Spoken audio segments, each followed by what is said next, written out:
mon secours est en toi.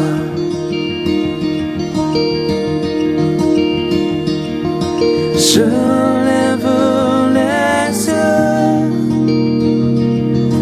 vers les hauts sommets. Toi seul est mon Dieu. Je proclamerai. Toi seul est ma force. Toi seul me...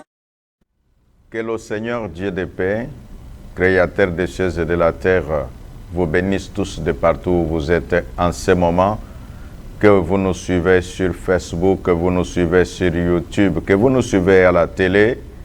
Dieu est avec vous. La paix de Dieu, la paix du Seigneur, le Dieu qui ne change pas. Les hommes changent, mais lui est le même. Je vais prononcer une brève prière qui nous conduira afin que le Saint-Esprit nous dirige lors de ces entretiens. Seigneur Dieu, Créateur des cieux et de la terre, l'homme que je suis, l'homme que mon frère, que ma sœur, de là où nous nous communiquons, Yahweh, il me suit en ce moment en direct, je les bénis au nom puissant de Jésus-Christ. Ma prière auprès de toi est que tu utilises mes paroles pour faire du bien à ma sœur. Tu utilises mes paroles pour aider mon frère à pouvoir se remettre sur la voie de l'éternité, c'est-à-dire la confiance en Dieu qui nous conduit à la vie éternelle. À ton nom la gloire, l'honneur, la puissance et la magnificence, aujourd'hui et à jamais. Laisse que ton esprit nous conduise, laisse que ton esprit nous assiste et que toutes les interférences liées à la technique soient sous le contrôle du Saint-Esprit pour que le message arrive. Soyez bénis et soyez branchés. Pendant que vous suivez de là où vous êtes, vous nous suivez live sur Facebook, vous pouvez déjà commencer à partager, à communiquer avec tous vos contacts afin qu'ils se joignent à nous pour suivre ce merveilleux message que le Saint-Esprit nous communique. Le thème de ce jour, c'est la preuve de la maturité. Je me répète, la preuve de la maturité. Je sais que nous aurions pu parler des preuves au pluriel, mais nous avons préféré de faire d'une façon sectorielle pour que quand tu prends une chose, tu dis ça c'est une preuve. Quand tu prends une autre, tu dis c'est une preuve. Quand tu prends encore une troisième, tu dis c'est encore une preuve. Donc nous disons au singulier la preuve de la maturité.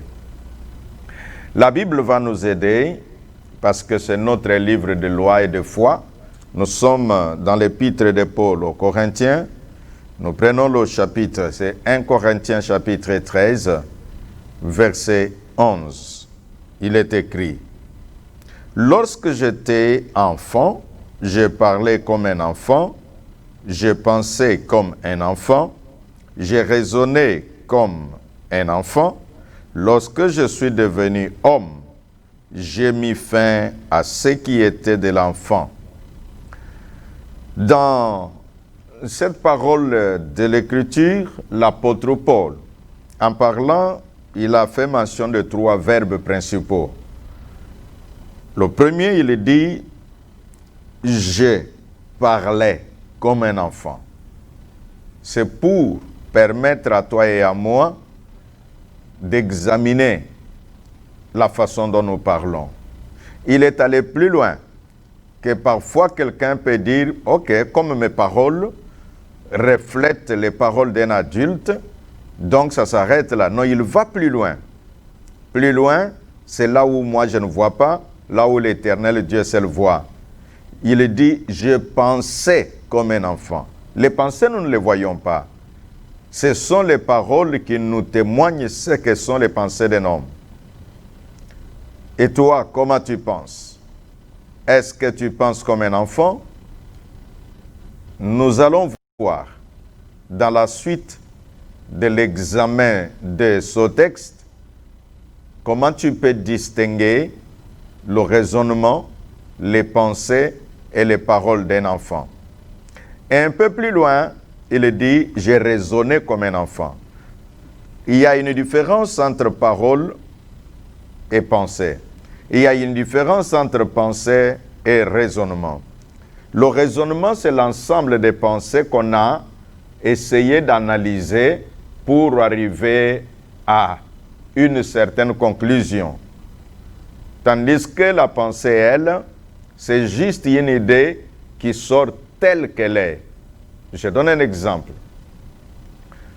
Quand je parle, c'est qu'il y a une pensée qui m'a poussé de parler. Maintenant, quand j'articule ces mots plusieurs fois, il y a un raisonnement que je suis en train de mettre, qui signifie, tout commence par une pensée, cette pensée travaillée dans notre âme, qui est le siège de l'intellect, c'est là que fait le raisonnement. Et quand le raisonnement est là, pour que cela soit connu des uns et des autres, c'est alors qu'interviennent les paroles. En parlant de la preuve de la maturité, nous allons y aller par un jeu de questions. La première est celle qui dit « Qu'est-ce que c'est que la maturité ?» Nous allons dire des pensées qui englobent l'explication du mot maturité. C'est que nous avons, le développement. Quelqu'un de mature, c'est quelqu'un qui s'est développé. Deuxième explication, c'est l'épanouissement. Donc la maturité est l'équivalent de l'épanouissement. La maturité est l'équivalent d'un développement. Nous voyons dans le concert des nations, on parle des pays développés et on parle des pays sous-développés. Quand on dit déjà les pays développés, c'est en fonction de ce que ces pays-là représentent. Et les pays sous-développés, ainsi de suite. Première question, qu'est-ce que c'est que la maturité? Deuxième question, comment reconnaître une personne mature? J'aime me dire à moi-même, j'aime dire à ceux qui m'écoutent, que quand nous écoutons la parole de Dieu, ne l'écoutons pas juste pour ceux qui sont loin, mais écoutons-la pour nous-mêmes. Et j'aime donner cet exemple qui dit qu'il y a des gens qui écoutent la parole de Dieu avec des oreilles empruntées. C'est-à-dire, ils n'écoutent pas avec ses propres oreilles, mais ils écoutent avec les oreilles de quelqu'un d'autre. Cela signifie que le moment que tu écoutes, tu dis « Ah, il a fallu que l'autre là entende ça. » Non, toi qui y as entendu, qu'est-ce que cela a fait en toi? Moi qui parle, parce que quand je prononce une parole, mes oreilles aussi captent la même parole avant que l'autre ne l'ait captée. Donc c'est moi qui suis le premier auditeur. En même temps, le premier orateur. Donc je parle et mes oreilles entendent ce que je dis. C'est pour me résumer en disant que je ne vous prêche pas seulement, mais c'est la parole de Dieu qui vient pour nous tous, pour toi et aussi pour moi. Comment reconnaître une personne mature? Nous allons donner 5 éléments. Le premier, la caractéristique. Donc, si tu veux reconnaître un homme ou une femme mature, vois avec quel sérieux il prend le temps. Qui veut dire, les enfants ne prennent pas le temps au sérieux. Tu peux être dans la vie chrétienne, comment tu prends ton temps, tu considères le temps. Si tu le considères avec beaucoup de sérieux, il faut déjà savoir que tu es sur la voie du développement ou tu es sur la voie de l'épanouissement. Si tu ne le prends pas au sérieux, ça veut dire là, c'est une caractéristique que tu n'es pas en train d'agir comme un homme ou une femme mature. Deuxième élément, penser souvent à sa santé. Donc, toi et moi, nous sommes appelés à penser à notre santé. C'est ce qui fait que parfois, quand quelqu'un a grandi, il commence à dire « Je ne peux pas me mettre par terre parce qu'en me mettant par terre, je deviendrai sale et en étant sale, ça peut conduire à la maladie. » Mais un enfant peut ramasser quelque chose par terre et tout droit, il met dans la bouche parce qu'il ne prend pas au sérieux sa santé. Ici, parlant de la santé, nous pouvons y aller dans le sens corporel, tout comme dans le sens spirituel. Est-ce que tu considères, est-ce que tu penses à ta santé spirituelle? Quand tu regardes la façon dont tu pries, quand tu regardes la façon dont tu lis la parole de Dieu, quand tu regardes la façon dont tu réfléchis sur les choses de Dieu, est-ce que tu peux te considérer un chrétien mature ou un chrétien immature? Troisième élément, où je dis par rapport à la santé spirituelle, il y a aussi la santé physique. On peut parler qu'il y a le coronavirus qui est en train de faire, mais quel raisonnement toi tu aimais? Est-ce que c'est le raisonnement d'un homme adulte qui prend sa santé au sérieux? Ou bien c'est juste un raisonnement terre à terre qui montrerait que tu n'es pas mature dans ta façon de parler et dans ta façon de penser et dans ta façon de raisonner. Un autre élément pour reconnaître une personne mature, c'est savoir affronter les responsabilités. Quand une responsabilité se présente devant toi, comment tu réagis?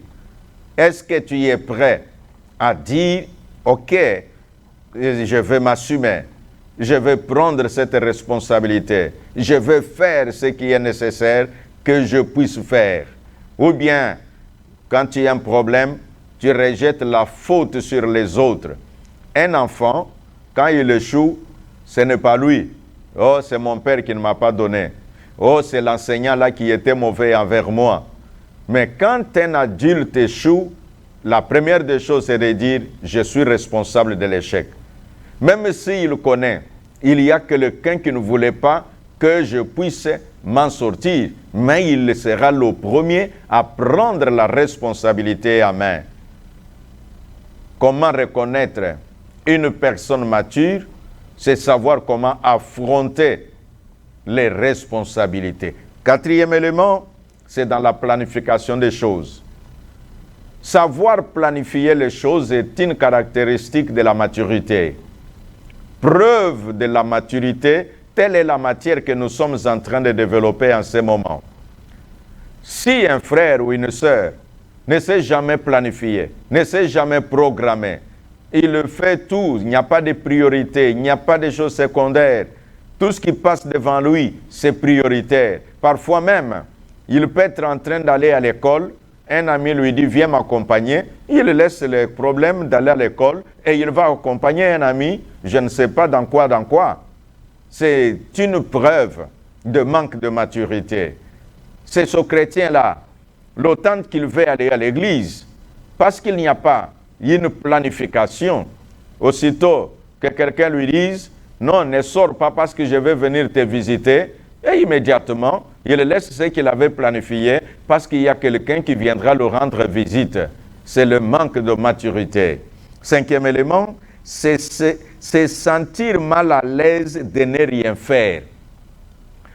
Quand un homme, quand une femme peut trouver que c'est bon de dormir comme ça jusqu'à 10h, jusqu'à 11h, et c'est bon de rester sur la chaise en train de suivre des séries, c'est bon d'être sur WhatsApp, d'être sur Facebook, et là c'est juste pour commenter des choses qui ne lui rapportent absolument rien, des choses qui ne le concernent presque pas, et il ne fait rien.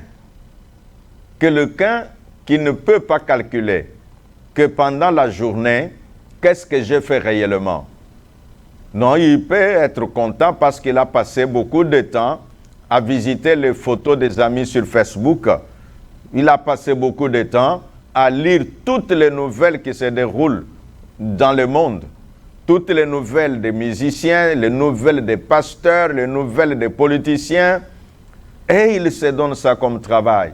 J'aime dire, pourquoi faire un travail pour lequel tu ne seras jamais payé? Même l'Éternel Dieu, quand il nous a appelés à le servir, il a promis que ceux qui me servent, la couronne les attend. Même ceux qui cherchent Dieu, Dieu a promis. Il est nécessaire que ceux qui s'approchent de Dieu, que ceux qui le cherchent croient qu'il existe et qu'il est le rémunérateur, il est le rémunérateur de ceux qui le cherchent. Et donc, frères et sœurs, nous disons là que ces quelques éléments constituent juste un petit canevas pour que tu t'examines et que tu saches si tu es en train d'aller à la maturité ou bien tu demeures toujours comme un enfant, comme un bébé. Nous avons dit, la première question c'était qu'est-ce que c'est que la maturité? La deuxième question, comment reconnaître une personne qui n'a pas de maturité? La troisième question maintenant, c'est comment faire pour devenir mature? Également ici, nous avons 5 éléments.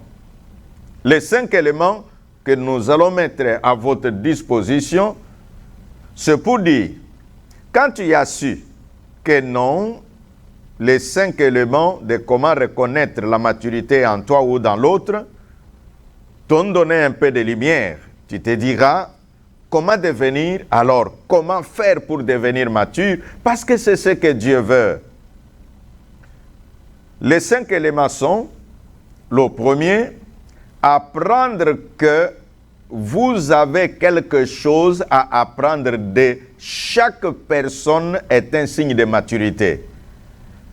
Vous savez, quand nous vivons sur cette terre, vous parlez avec quelqu'un, soit dans le cercle familial, l'enfant dit à son père, « Papa, ne croyez pas que je suis un enfant. Il faut savoir que j'ai déjà grandi, j'ai déjà de la maturité, je suis majeur. » Vous parlez dans le club ecclésiastique, tu trouves les fidèles qui disent, « Non, le pasteur ne peut pas nous considérer comme des petits-enfants, comme si nous ne connaissons rien. » Vous allez dans le monde politique, la population qui dit aux politiciens, mais ils ne peuvent pas nous berner comme ça, comme des enfants. Nous sommes déjà des personnes matures, ainsi de suite. La liste est longue. Mais là, comment faire pour devenir mature? C'est quand tu comprends que tu as quelque chose à apprendre de chaque personne que tu rencontres. C'est vrai, toi tu aimes dire, non, en tout cas auprès de lui, je n'ai rien appris. Mais comment on apprend? Tu peux voir quelqu'un, quand il réfléchit, tu trouves que sa réflexion, toi tu l'as déjà. Ok, tu as appris chez lui que tu as déjà quelque chose. Tu as appris chez lui que tu n'as rien, tu as quand même quelque chose. C'est l'apprentissage. Et donc, apprendre que tu as quelque chose à apprendre auprès de chaque personne, même celui que tu crois être un vaurien là, tu as quelque chose à apprendre auprès de lui. Si vous prenez dans la parole de Dieu, il est écrit quelque part que Jésus a rencontré un homme qui sortait des cimetières. Aussitôt que cet homme a vu Jésus, il est tombé à genoux, il s'est prosterné. Mais nous voyons déjà là qu'il était encore fou, il n'était pas encore délivré. Bien que c'était le processus qui avait commencé, mais nous apprenons qu'il a compris que devant Dieu, il faut se prosterner. Donc on a appris chez cet homme qui est comme un fou. Donc nous disons que quand tu comprends que tu as quelque chose à apprendre auprès de chaque personne que tu rencontres, c'est un signe de maturité. Donc commence à apprendre déjà de cette façon-là que quand tu rencontres quelqu'un, ne le méprise pas, ne le minimise pas, ne pense pas que tu connais tout. Deuxième élément, essayez d'écouter plus que vous parlez. Donc si tu es dans une assemblée, tu écoutes quand même les gens parler. À des moments, tu ne réponds même pas assez, tu laisses aussi les autres parler, puis toi tu les écoutes. c'est un signe que tu es en train de travailler pour devenir mature. Mais quand tu dis, moi j'aime toujours parler, je n'aime pas écouter, à ce moment-là, ça sera difficile de devenir mature. Écoute plus et parle moins. Troisième élément, s'appliquer à écouter pour comprendre plus qu'à écouter pour répondre. Quand tu écoutes quelqu'un, nous sommes au troisième élément, c'est qu'il faut faire pour devenir mature. Écoute juste pour comprendre ce que l'autre dit, sans nécessairement écouter pour répondre. Mais généralement, la plupart des gens préfèrent bien écouter pour répondre, que je l'écoute très bien, pour que quand j'ouvrirai la bouche, que je les mette à sa place. Non, tu peux aussi faire comme l'autre qui dit, je l'ai écouté, bon, j'ai trouvé qu'il racontait des choses qui ne l'engagent que lui-même, j'ai choisi de ne même pas répondre, et j'ai compris qui il est. Donc, écoute pour comprendre, que écouter pour répondre. Quatrième élément, essaye de déterminer ce que votre interlocuteur essaye de dire. C'est là que certains penseurs aiment dire, dans le discours, il y a les non-dits du discours. Donc, quand tu écoutes, essaye un peu de comprendre ce que l'autre là essaye de dire. Là, en te forçant comme ça, tu seras en train d'aller vers la maturité. Cinquième élément, pour devenir mature, notre caractère ou notre ego doit être confronté aux réalités diverses. Fais en sorte que tu fais face aussi à plusieurs réalités, pas une seule réalité. Qui veut dire, dans le monde du travail, tu as vu ce qui se passe là-bas. Dans le monde de l'Église, tu as vu les réalités qui sont là. Maintenant, parce que tu dois devenir mature, tu dois à ce moment-là faire en sorte que votre caractère confronte un peu ces réalités-là. Mais si tu n'as jamais confronté des réalités, c'est comme une demoiselle disait à son pasteur, « Ouh, pas pasteur, tu sais, moi j'ai une très belle voix. » Et puis, de lui-même, hein, il entonne un peu un cantique. Il dit, tu vois comment ma voix, j'ai une voix angélique, pas pasteur. Et le pasteur lui répondra, non ma fille, je saurai que tu as une belle voix quand tu iras à la chorale. Quand tu vas te présenter parmi d'autres voix et que ta voix soit la meilleure, c'est là que nous saurons. Donc si ton caractère n'a jamais été éprouvé, n'a jamais été testé, tu ne peux pas nous dire, nous raconter combien tu es déjà quelqu'un de mature. Donc, pour devenir mature, fais en sorte que ton caractère puisse aussi se confronter, surtout ton ego. Comme l'apôtre Paul disait, que si je vis, ce n'est plus moi qui vis, mais c'est Christ qui vit en moi. Donc, le moi-là puisse un peu se confronter à d'autres réalités. Et les réalités diverses, c'est là que tu peux savoir que tu es en train de faire les pas vers la maturité. Sur le plan spirituel, nous voulons confronter toutes ces réalités que nous venons de donner avec la parole de Dieu. En prenant la parole de Dieu, nous voyons ce que la Bible déclare. Au point A, on doit délaisser, c'est ce que dit la parole, donc, il faut délaisser les choses enfantines. Ne parle plus comme parlent les enfants. Comment parlent les enfants? Si je vais utiliser toujours les termes ordinaires.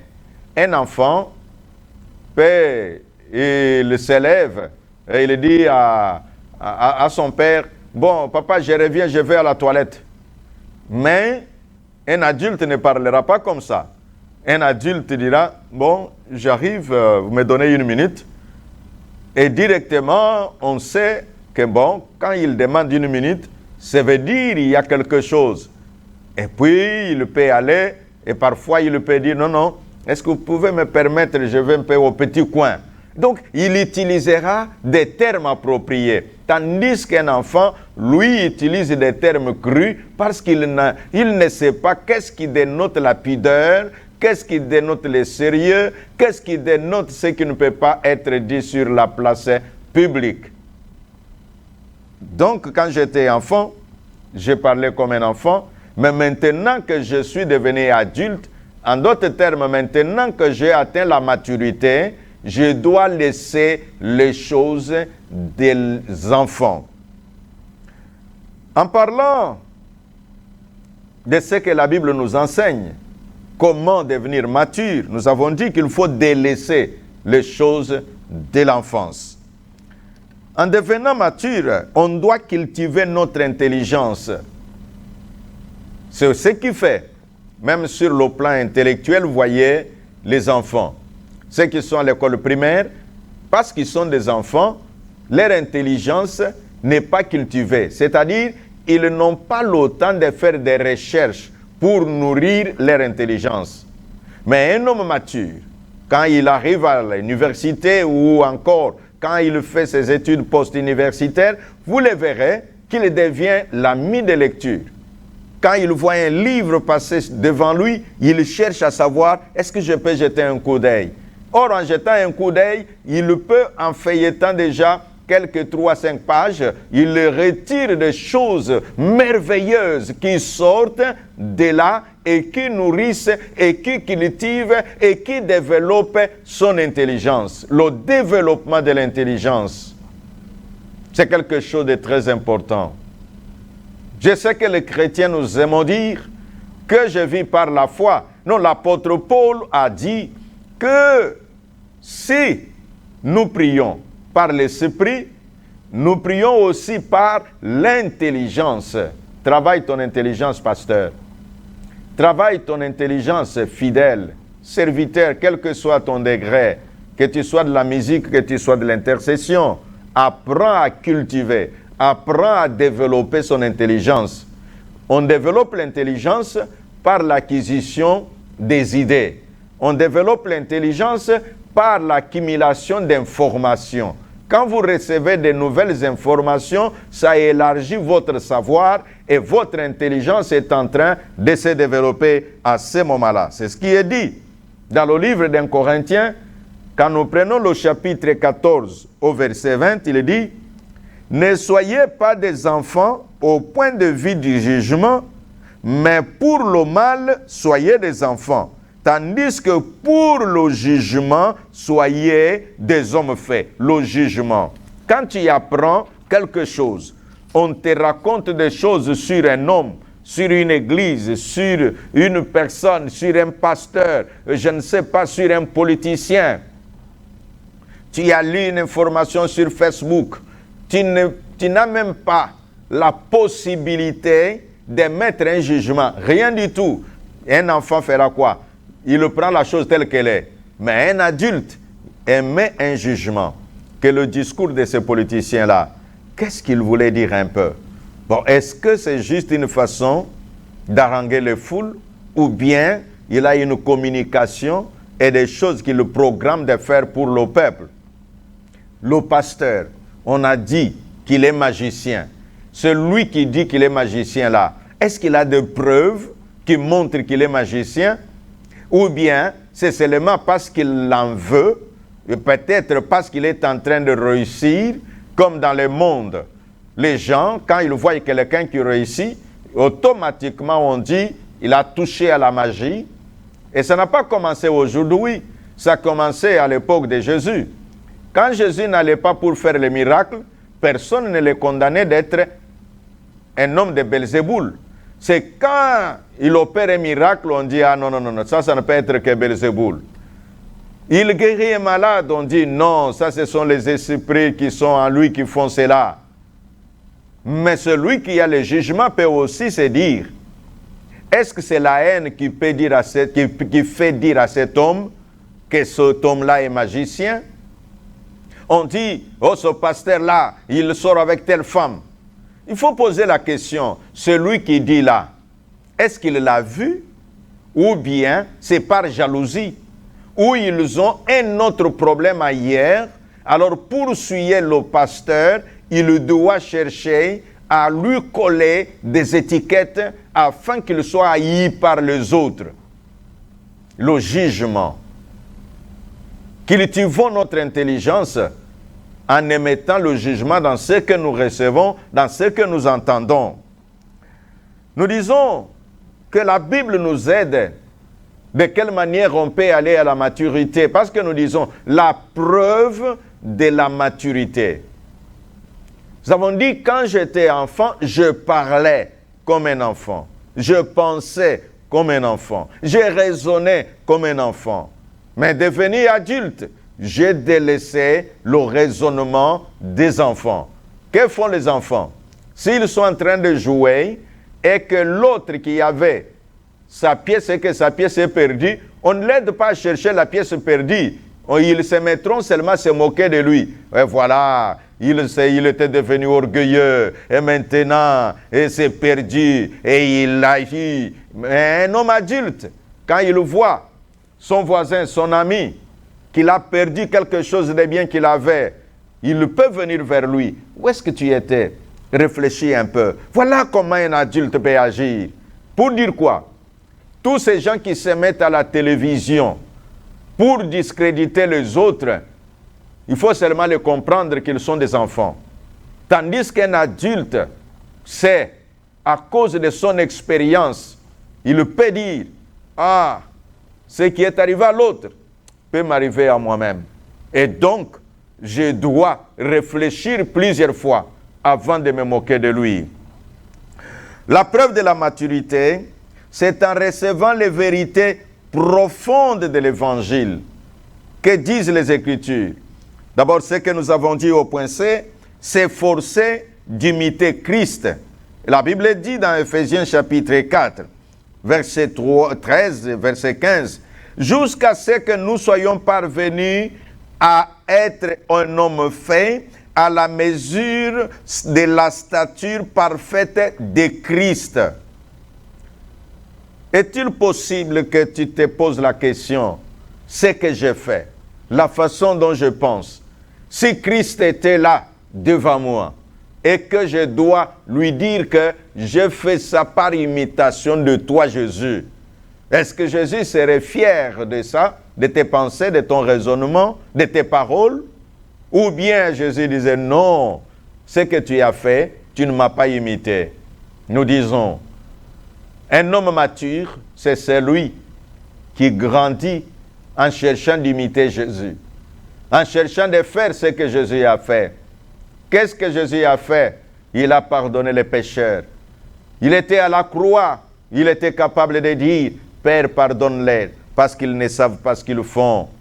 Quelle grandeur de cœur et d'esprit! Jésus guérissait les malades par compassion et non pas par orgueil pour qu'on sache que c'est moi qui ai l'onction et que les pharisiens n'en ont pas. Non, Jésus guérissait les malades par compassion. Mais aujourd'hui, parfois, nous proclamons qu'amener les malades, non pas parce que nous avons compassion des malades, mais parce que nous voulons que les autres sachent que nous sommes les hommes ayant une plus grande onction. Gloire à Dieu si tu l'en as. Mais la Bible dit, celui qui la donne, qui a donné l'onction, donne à chacun selon la mesure de sa foi. Donc on doit être capable de recevoir les vérités profondes de l'Évangile. C'est là qu'il est dit dans le livre de l'Épître aux Hébreux que la nourriture solide est pour des hommes faits, tandis que le lait, c'est pour les enfants.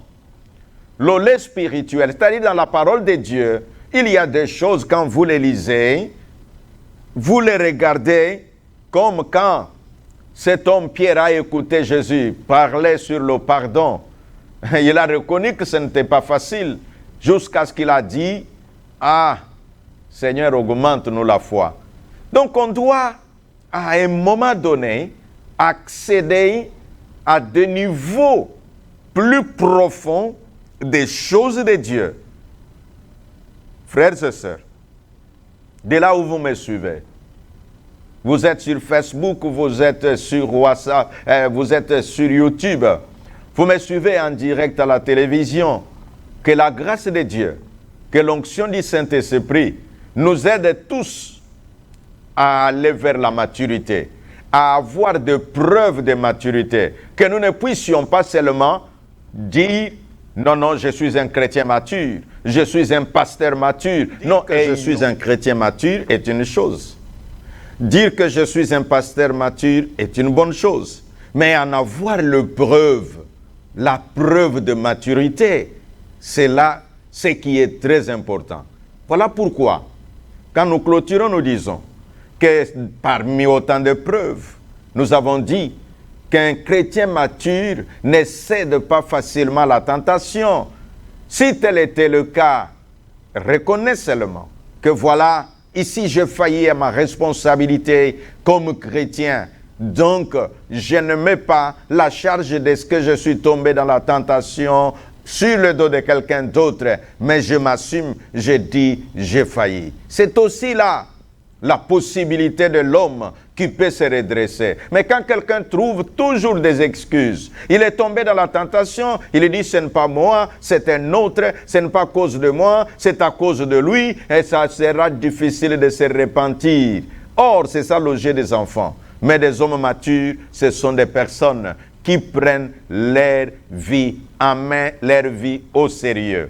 Que l'Éternel, notre Dieu, le Dieu de paix, le Dieu de grâce, vous bénisse. Et de là où vous êtes, que l'onction du Saint-Esprit, qui donne la capacité aux faibles, que l'onction du Saint-Esprit, qui donne la guérison aux malades, que l'onction du Saint-Esprit, qui guérit les cœurs blessés, soit sur vous, soit sur chacun d'entre nous qui avons suivi. Partageons, faisons du bien aux autres pour leur édification et pour devenir matures à l'image de Jésus-Christ. Soyez bénis et à la prochaine. Mon secours est en toi.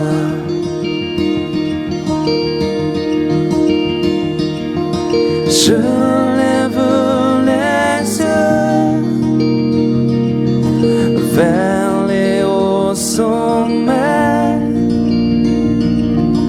Toi seul est mon Dieu. Je proclamerai